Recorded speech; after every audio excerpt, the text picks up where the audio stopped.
Okay, so I'm going to do a quick explanation on an appraisal, right? So, not going to go into detail here. I'm not going to go over every single scenario that could go right, wrong, left, sideways, up, down.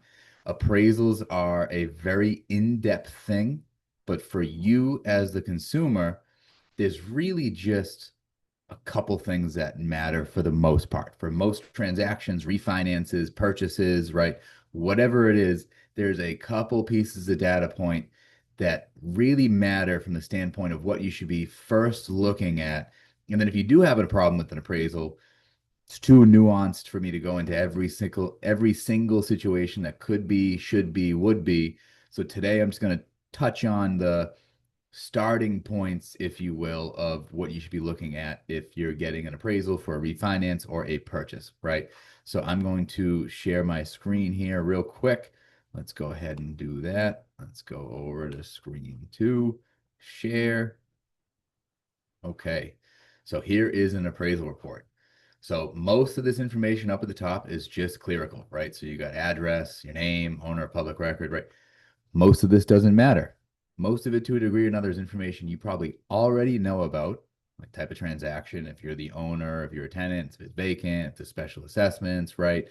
A lot of this stuff does not matter to a degree or another as to whether or not it impacts your purchase or refinance, because hopefully you already know all this information. Hopefully, this isn't information that's new to you, whether you know you're going to live in the house, whether you know it's a purchase, whether you know if it's a refi, if there's leasehold land, right? All this is kind of clerical, and you should already know to a degree or another, right? Again, contract price. This is just information that's already in the know for everyone, right? So you're not getting anything new in most of this information. Same with down here, right? You got housing trends. That matters to a degree or another, but you probably already know. You probably already know what's going on in your market. It's not news, right? What are we looking for that's news in the appraisal? It's value and condition. Those are really the two main things that we're looking at as a lender in terms of impact to your purchase or refinance, right?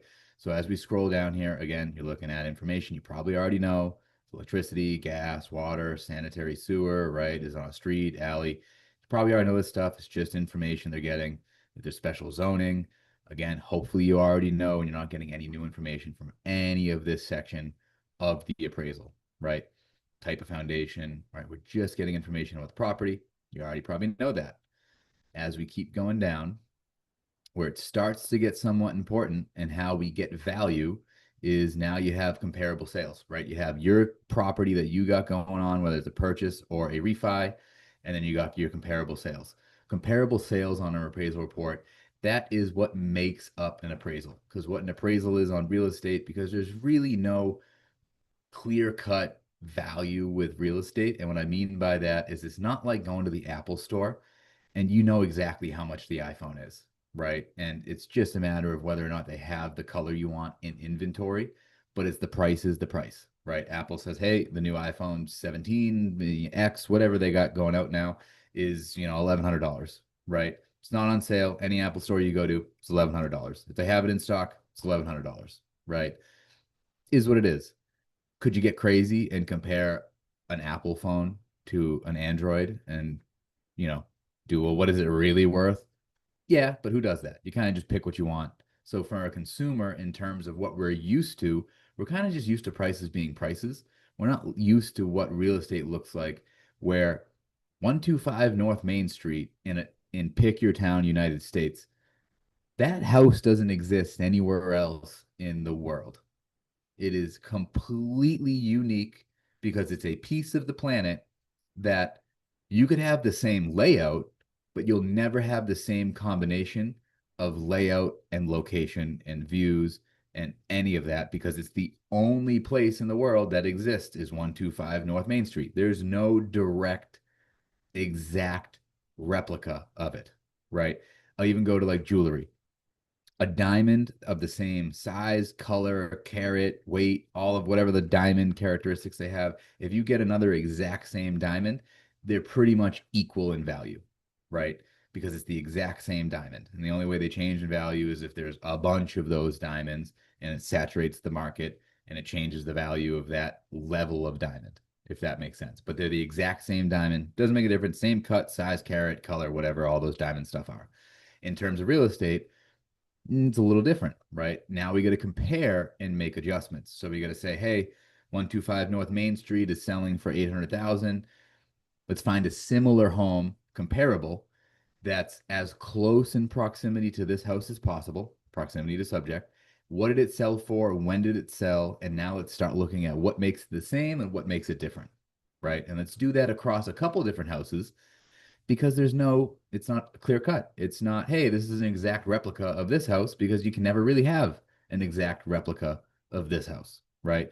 Even if you're in the same neighborhood, same layout of a house, there's never an exact replica because the yard might be different, the views are different, the driveway is different, whatever.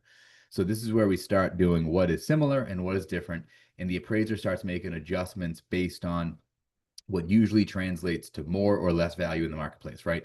More bedrooms, more square footage, less square footage, finished basement, non-finished basement, extra bathrooms, less bathrooms, bigger yard, better view, main street, in a neighborhood. They start making adjustments. So they start with what did comparable house one sell for? What did comparable house two sell for? Three. And they do this all the way down. Sometimes they add in 4 or 5 comparables. And I scrolled down thinking I'd see that, but that's an extra sheet that's not in the template. If you need more comparables to try to figure out a value because maybe the proximities aren't close to each other or the date range, right? Because if a house sells this year and the best comparable sale in proximity was 2 years ago, it's not really a good comparable sale. So an ideal world for an appraiser is they're appraising a home that has comparable houses that are very similar in build, size, location, proximity to each other that have sold within the past 6 months because that's relatively a similar marketplace, right? So that's the starting point. So looking at all those differences, they're trying to figure out, well, this house has solar, this one doesn't, and they're making adjustments and they're doing net adjustments, which again, get in the weeds there. All this information only matters if you have a bad appraisal. You only really need to start digging into, how close this is if you have a quote unquote bad appraisal based on what you're trying to achieve, right? If you're trying to refinance, if you're trying to purchase, and you're trying to get to a certain number, you really only need to question these things if the number's off, right? And where do we see that number? We go down here, we look at the sales comparison approach. The sales comparison approach is what really matters most of the time to a lender because the sales comparison approach is really the market value of your house. Cost approach is like if someone was to rebuild this house, was it worth? Income approach is looking at it from the standpoint of like if it's an investment property, what is it worth? Not the same idea from that standpoint. Cost approach, though, again, it matters. That actually matters more to insurance than it does to market because sometimes that's off, right? You could have a house that cost you 2 million to build, but is only worth 1 million because the market's saying, hey, this house is only worth 1 million. It doesn't matter that you put, gold floor everywhere. That doesn't matter to us. I'm not gonna pay for your gold floor. It might have cost you 2 million to build it, but it's only worth 1 million, right? Us as the lender, we don't care how much it really costs to build a house. We care about what could someone buy it for if it needs to be sold, right? So sales comparison is the number one thing. So the two pieces that you're really looking at as a consumer looking at an appraisal report are sales comparison approach, and luckily the next thing is right behind it, the condition of the property. You have two conditions of the property that matter to us. You have as is, which what as is means is the value of the house is based on its as is condition. So if you're buying a house for 800 grand and it's worth 800 grand in its current condition, and you're looking at your appraisal and there's no clerical errors, everything's good, the comparable sales are all good, it passes all of the sniff tests from the lender, there's nothing weird going on, the appraiser did their job well, and it's all good data. If the value is 800 and it's as is, move on, right? If that makes sense. If it comes in at 750 and it's subject to finishing a bathroom because there's an unfinished bathroom, you got problems. Now you got to look at, well, I'm buying the house for 800. It's not even, I got to fix it to even make it worth 750.